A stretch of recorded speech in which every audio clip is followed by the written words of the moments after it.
बिस्मिल्लाहिर्रहमानिर्रहीम। अस्सलामुअलैकुम। मरियम नवाज की जस्टिस काजी फायज ईसा केस के फैसले में ना पाए जाने वाले मवाद को बुनियाद बनाकर फौज को बदनाम करने की एक और कोशिश। सदीक जान, पगले दाग तो अच्छे होते हैं। इरशाद भट्टी।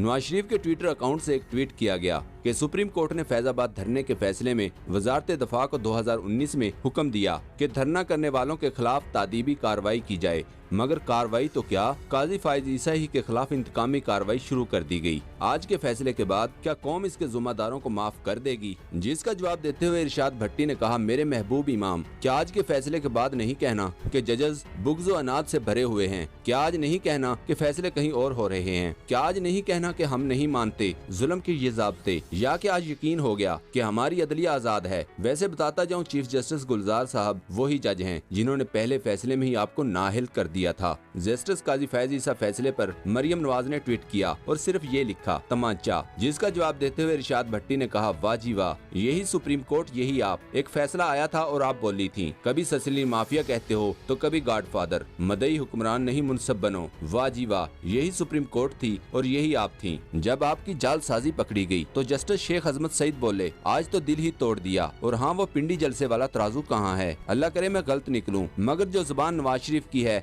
जिस तरह इस्लामाबाद में गैर मुल्की सफारतकार अपोजिशन में दिलचस्पी ले रहे हैं, जिस तरह वाशिंगटन पोस्ट अल जजीरा से भारतीय मीडिया तक झूठा प्रोपेगेंडा कर रहा है, जिस तरह कुछ नाराज दोस्तों की खबरें आ रही हैं, अब तो साफ लग रहा है कि नवाज धमकियों के पीछे कोई है। जिस तरह इनकी जुबान है, जिस तरह यहाँ इस्लामाबाद में गैर मुल्की सफारतकार अपोजिशन की सरगर्मियों में दिलचस्पियाँ ले रहे हैं, जिस तरह वाशिंगटन पोस्ट, अल जजीरा समेत भारतीय मीडिया में झूठी खबरें और झूठा प्रोपेगेंडा हमारे हवाले से, स्पेशली फौज और पुलिस और हमारे हालात के हवाले से है, कुछ नाराज दोस्तों से, दोस्त ममालिक से जिस तरह की खबरें आ रही हैं, जिस तरह इस्लामाबाद महफिलों में आजकल सियाने कान डॉट से डॉट मिला रहे हैं, मुझे लग रहा है कि नवाज शरीफ अपोजिशन हुकूमत इस्टेब्लिशमेंट को बाकायदा मनसूबाबंदी से लड़ाया जा रहा है। ये कुछ गैर मुल्की ताकतें और गैर मुल्की एजेंसियां इसके पीछे हैं। हदफ पाकिस्तानी फौज भी हो सकती है, हदफ हमारा एटमी सलाहियत भी हो सकती है। सोचिए, अगर एक अल्ताफ हुसैन जिसके पास एक कराची था, वो कितना फेवरेट था गैर मुल्कियों का। नवाज शरीफ साहब तो एक बड़ी पार्टी के बड़े हैं, पूरा पंजाब इनके पास है। जस्टिस काजी फायज ईसा के फैसले के इस फिक्रे पर गालिबन दोस्तों की नजर नहीं पड़ी कि जरूरी है कि जज साहब माली मामले पर सवालात का दाग धोएं। यहाँ जिससे पूछो पैसा कहाँ से आया, पैसा कमाया कहाँ से, अहले खाना बच्चे अरबपति कैसे हो गए, कोई सबूत, कोई गवाह, न मनी ट्रेल। जिससे कहो दाग धो, वो बोलते हैं पगले दाग तो अच्छे होते हैं। माशाल्लाह सिविलियन बालादस्ती का पैरोकार 11 जमाती अपोजिशन इत्तेहाद इनकलाब फ्रांस लाने के लिए निकला, मगर हकीकत हाल ये है, ज़ुबैर उमर गुलाब जामुन खाने आर्मी हाउस जाएं, बिलावल भुट्टो कराची तहकीकात वजीर आजम से नहीं आर्मी चीफ से करवाएं, मुस्लिम लीग नून की मरियम नवाज का दरवाजा तोड़ने की इंक्वायरी कभी फौज से और कभी इमरान खान से करवाएं। मारूफ सहाफी सदीक जान के मुताबिक मरियम नवाज ने मुसल्लह फौज के खिलाफ नफरत का मुजाहरा करते हुए समाजी राब्तों की वेबसाइट ट्विटर पर जस्टिस काजी फायज ईसा के जारी करदा फैसले में ना पाए जाने वाले मवाद को बुनियाद बनाकर ट्विटर के जरिए फौज को बदनाम करने की कोशिश की है। मरियम नवाज के ट्विटर को हजारों की तादाद में लोगों ने रीट्वीट किया,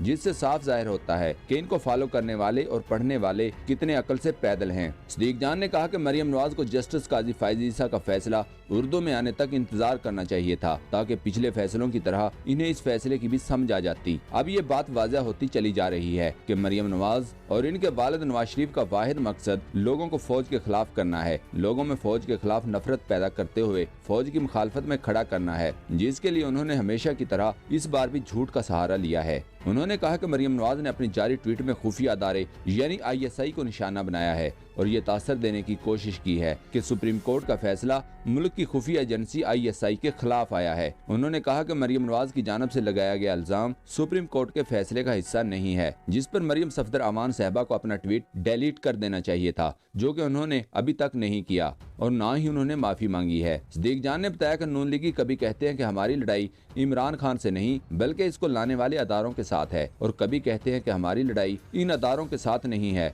बल्कि इमरान खान और इसकी काबीना में मौजूद वज़रा के साथ है। इन लोगों का आई रोज बयानिया बदलता रहता है। मरियम नवाज ने अपने ट्वीट में जस्टिस काजी फायज ईसा को दयानतदार और शफाफ किरदार की हामिल शख्सियत करार दिया। सदीक जान ने कहा कि जस्टिस काजी फायज ईसा दयानतदार जरूर हो सकते हैं, लेकिन अगर वो अपनी अहलिया की जानब से बनाए गए असासों की मनी ट्रेल और रसीदें अदालत को दिखा देते तो वो शफाफ किरदार की हामिल शख्सियत भी करार दे दिए जाते, लेकिन इनकी जानब से ताहाल मनी ट्रेल और असासों की रसीदें नहीं दी गयी। जस्टिस काजी फायज ईसा की अहलिया ने वीडियो लिंक के जरिए सुप्रीम कोर्ट में अपने बयान में सिर्फ बैरून मुल्क भिजवाए गए पैसों की रसीदें दिखाई हैं। ये नहीं बताया कि भेजे गए पैसे किन जराये से कमाए गए थे। सिद्दीक जान ने बताया कि जस्टिस काजी फायज ईसा की जानब से सदर ममलकत आरिफ अलवी और कौमी अदारों पर लगाए गए इल्जामात बेबुनियाद और गलत साबित हो चुके हैं, लेकिन इसके बावजूद मरियम साहिबा अपनी ट्वीट के जरिए ये तासर देने की भरपूर कोशिश कर रही हैं कि जस्टिस काजी फायज ईसा की अहलिया बच्चों और इनकी कौमी अदारों और खुफिया एजेंसियों की जानब से जासूसी की गई है, जिसको सुप्रीम कोर्ट यकसर मुस्तरद कर चुकी है। जिस तरह मरियम सफदर अमान साहिबा को अपना ट्वीट डिलीट कर देना चाहिए था,